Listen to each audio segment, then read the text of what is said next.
আমি আসলে তোমাকে আমাকে কি? এক মিনিট, আমার একটা ফোন আসছে। হ্যালো। হ্যালো লামহা, আমি হচ্ছে তোমাকে বাড়ির দারোয়ান ফাদনাম বলতেছি। হ্যাঁ সাদ্দাম ভাই বলেন। একটা খুশি সংবাদ আছে। খুশির খবর? কিসের খুশির খবর শুনি? আমাকে আরিয়ানা নুসরাত আছে না, নুসরাত তো ফিরে আইছে।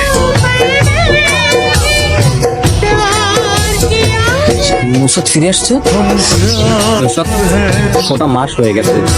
এতদিন তুমি কোথায় ছিল? এই 6টা মাস বাবা আমাকে গৃহবন্দী করে রেখেছিল। আমার কাছে ফোন ছিল না, যোগাযোগ করার কোনো মাধ্যম ছিল না। জানো, এই 6টা মাস আমি পাগলের মতো কান্না করতাম তোমার জন্য।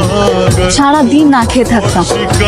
বাবা যখন বুঝতে পারেন আমি এরকম করে চললে আর বেশি দিন বাঁচতে পারবো না, তখন বাবা আমাকে ছেড়ে দেন। বাবা বলে যে যা খুশি কর, আমি আর বাধা দিব না।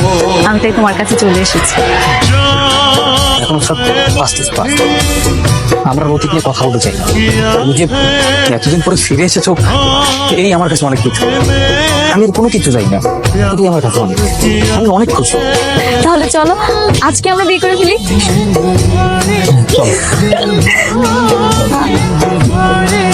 এই আপুটাকে ও খুব ভালো কথা।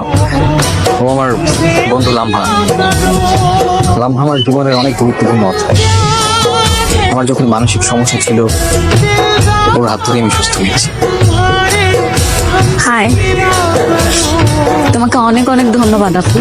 তোমার কথা ওর কাছ থেকে এত শুনেছি যে সারাক্ষণ তোমার নামটা আমার কানিয়ে গেছে। আচ্ছা, তোমরা এখন বিয়ে করে নাও, নয়তো আবার কোন বাধা আসে বলা যায় না। হ্যাঁ হ্যাঁ, ঠিক বলছো।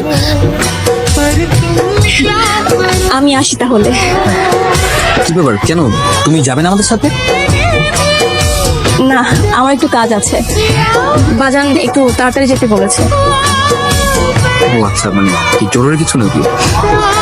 এমন কিছু। আচ্ছা ঠিক আছে, তাহলে যাও।